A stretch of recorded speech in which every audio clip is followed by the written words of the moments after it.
surgir el tema de la disforia de género. Sí, no hay dudas de que el tema estalló. Está curiosamente en las encuestas.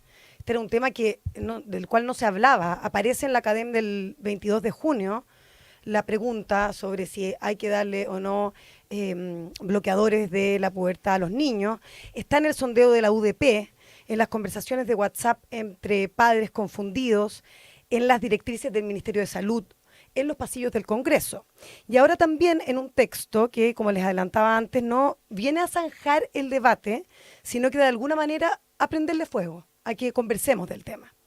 4 autores, Manfred Svensson, Catalina Siles y nuestros Daniel Manzú y Josefina Araos, con formación filosófica, si se quiere, decidieron intervenir públicamente con un objetivo súper claro, que es de alguna manera frenar el paso automático hacia un consenso que consideran apresurado, que es este enfoque transafirmativo, niños que muestran signos de inconformidad con su sexo, tratados por instituciones de salud, en sus colegios y en los programas de acompañamiento del Estado, como si esta fuera una evidencia ante la cual es imposible rendirse.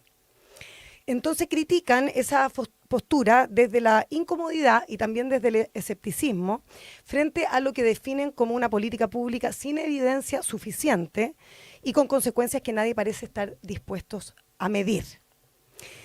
Entonces la idea del libro surge después de un reportaje, se acordarán ustedes que escribió Sabine Drysdale en Bio Bio hace un poquito más de un año, el 29 de mayo de 2024. Yo me acuerdo que tú estabas como, Iván, estabas en un día débil. ¿Ya? Entonces estaba yo reemplazándote ahí. ¿Ya? Y estaban Pato Fernández con Daniel Mansuy de panelista, era un día viernes. Y de repente, Daniel Mansuy, ¿cuál es tu joyita? Y sale con este reportaje, como que yo dije, la media joyita que trajo, porque era un reportaje muy impactante de la Sabine Drysdale. Sepa. Y entonces llegó con el tema, fue como la primera persona que lo puso acá en la radio el tema, y después lo tomaste tú, Paula. Claro, era bien impactante el escrito de la Sabine, porque de alguna manera relataba la experiencia de padres muy asustados y disconformes por el trato que habían recibido sus hijos, que frente a la duda de su identidad fueron enfrentados al camino de tratamientos de transición de género para sus hijos, que incluían, como les digo, bloqueadores de la pubertad y tratamientos hormonales.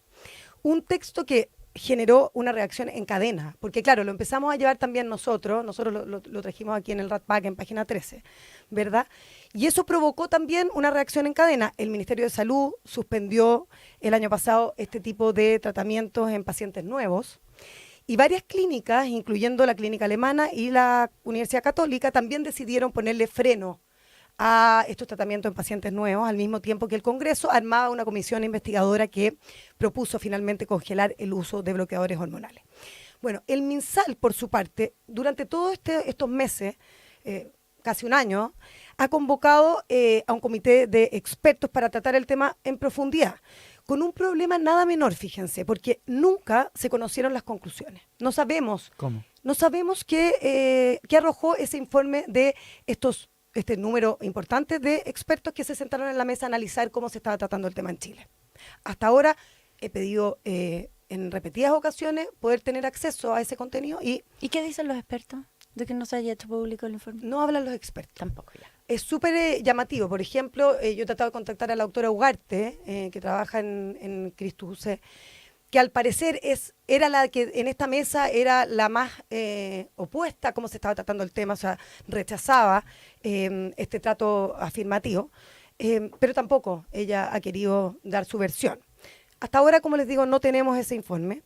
Y la crítica de los investigadores del IES, el Centro de Estudios vinculado a la derecha, que ha explorado además el tema del género y de la identidad hace un cúmulo de años en distintos informes, cuestiona además la conformación de este comité, porque al igual que Kairos, que es la organización vinculada a padres cuyos hijos han experimentado problemas de disforia y que critican el modo que están acompañando a sus hijos, considera que en su gran mayoría eran representantes de la tendencia afirmativa.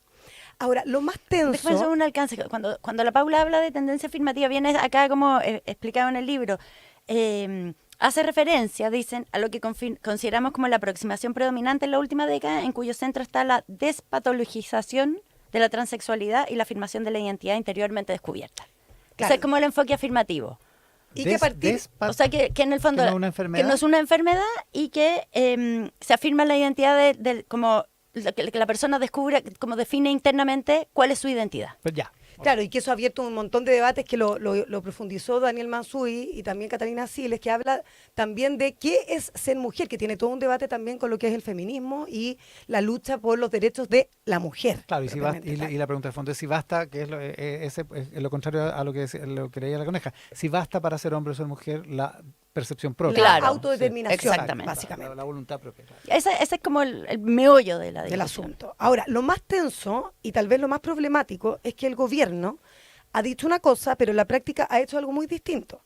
La subsecretaria Andrea Albagli, por ejemplo, que también he tenido varias ocasiones de hablar con ella, en la práctica ella dice que, de hecho lo dijo en Radio ADN públicamente, reconoce que la terapia afirmativa es una política de Estado que no está en discusión.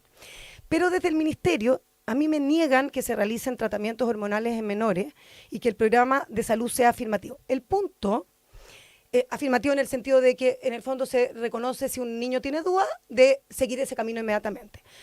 Y el punto es que existen lineamientos oficiales que indican lo contrario. O sea, yo tengo informes en que existe el lineamiento afirmativo en las terapias y en los seguimientos de cómo tratar este tema en niños. Y el punto entonces es por qué existen también circulares como la 812 del Mineduc. Esto no es solamente salud, también Mineduc, también el Ministerio de Desarrollo Social, que autoriza el cambio de nombre social en establecimientos educacionales desde los 3 años. O sea, en los 3 años, si un niño siente esta confusión, ya se le empieza a llamar rápidamente por su nombre social. O que el programa PAIC, que es este programa de acompañamiento heredado del gobierno anterior, recomiende que frente a la duda de un niño se le acompañe afirmando, como les digo, su identidad, sin matices, sin pausa, sin espacio para el desacuerdo de los padres. Y eso es... O sea, todo eso parece darle la razón a la subsecretaria Albagli. De que es una política de que es una afirmativa. política así de es, Estado. así es, Digamos. ¿no? Y los informes que los tengo conmigo, o sea, no es que crea que, tengo la información y la evidencia de que es así.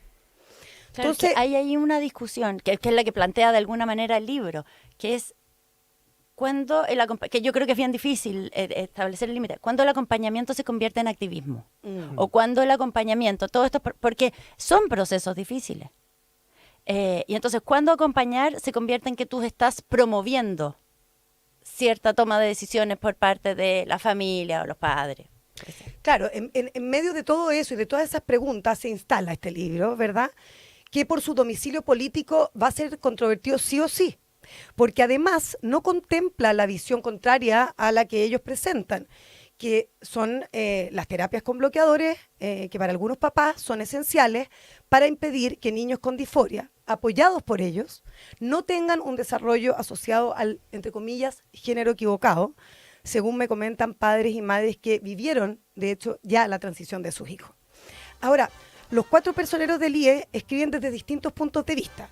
Josefina Arauz habla de la problemática, como decía la coneja, de la autodeterminación en la transexualidad, que pasa por encima incluso de la voluntad de los padres y madres respecto del trato para con sus hijos, que es precisamente lo que me reclaman un número importante de padres, que en algunos casos han tenido que incluso enfrentar procesos judiciales para resistirse a las terapias propuestas.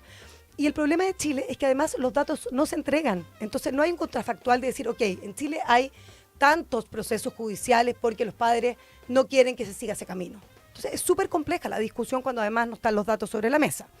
Y ella dice, Josefina Arauz, que la propia identificación se convierte en un único criterio de verdad y deja a esos niños fuera de la reflexión, abandonados a su propia subjetividad.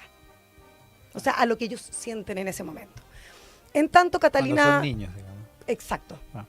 Y Catalina Siles, muy también en la línea de Mansuy, sostiene que el discurso de identidad ha terminado por desdibujar incluso la categoría de mujer, lo que genera preocupación y división, como les decía, en el mundo feminista, que ha luchado durante años precisamente por los derechos de la mujer. Y Manfred Svensson plantea que una sociedad que cancela el disenso pone ejemplos muy, muy interesantes de cómo Amazon limita los libros que están criticando la formación o el enfoque afirmativo, y que incluso hay reportes de médicos, hay una doctora que trabaja en informes, que llega a una conclusión y que nunca lo publica tampoco. Precisamente porque se sospecha, hay contenido de que te dicen que por lo menos hay que esperar un poco más antes de partir con ese proceso. Entonces, bueno, todas estas miradas al final tienen, en todo caso, el mismo eje, que es preguntarse por qué hemos llegado a tratar este tema con una certeza tan absoluta. Y no lo digo solamente en Chile, porque es lo que prima en el mundo. ¿Qué rol tienen los médicos, los colegios, los padres? Yo aquí sé que hubo una reflexión muy profunda en la UC de la Católica respecto a este tema. ¿Qué papel cumple el Estado? ¿Y qué ocurre cuando una política pública se instala sin deliberación, incluso legislativa, sin cifras robustas, como digo yo aquí, que es muy importante que de alguna manera el Ministerio de Salud entregue de una vez por todas las cifras, los datos, y que no se escuche más de una voz? Sobre todo cuando hace tan poco tiempo, en abril de 2024, para ser preciso, esto fue un mes antes del reportaje de Sabine Drysdale, se conoció este informe inglés de la pediatra Cass, el informe Cass que recogió data y testimonio durante una década. O sea, no es que estuvo un tiempo acotado, estuvo más de 3 años haciendo el informe, pero con literatura muy amplia. Que básicamente ese informe fue el que abrió como que El como cuestionamiento. toda esta discusión. Claro, que puso en duda al final el informe los beneficios de estas terapias y habló derechamente de los costos y riesgos que conllevan, porque aquí cualquier decisión que se tome va a tener costos y costos importantes para muchas familias, y eso también nos obliga, y nos obliga a tratar el tema con mucha delicadeza. Y además despejó algunos mitos, como por ejemplo que la no transición llevaba necesariamente al suicidio. Ella dice simplemente no se puede hacer esa conexión porque no hay evidencia empírica de ello. Es interesante porque el libro, en el fondo, son 4 objeciones, o sea, son cuatro posiciones distintas, pero desde una misma postura, que son objeciones a la agenda trans. Claro. Y entonces se instala como de lleno la discusión. Seguramente va a haber respuestas a este libro. Pero eso es lo que quieren ellos, eso es lo que quieren, modos. pero quieren, en el fondo, lo que más les interesa, además de defender su postura, es como desafiar como cierto consenso, cierto debate, cosas que se dan por sentadas. Y por eso también es provocador. Es súper provocador. Y esto tiene también su arista pop, porque no sé si ustedes vieron, pero Pedro Pascal, que ayer viene en la portada de la revista Vanity Fair, bueno, entra de nuevo en la pelea con J.K. Rowling, que es como la postura anti-trans, la autora de Harry Potter, y Pedro Pascal es defensor de la agenda trans. Ella es férrea opositora. Claro. O sea, ella es férrea opositora a temas como que las personas trans puedan competir en deporte, una serie de cosas. Y entonces, que también se trata en el libro. De hecho, Daniel Mansuy lo explora con un tema profundidad. importante, claro. Ahora, me parece súper interesante decir que este libro, como se dice, está propuesto para que se genere el debate, pero aquí no hay un cuestionamiento a la agenda trans general, si uno toma en consideración, no sé, la decisión de los adultos, sino que pone el enfoque en los niños. En lo que pasa con los niños. No es contra las personas trans. Claro, exactamente, que es parte del principal, o sea, como el punto de partida, digamos, Claro. el respeto. Ya, ¿a qué vamos a estar atentos hoy? Angélica Bulnes.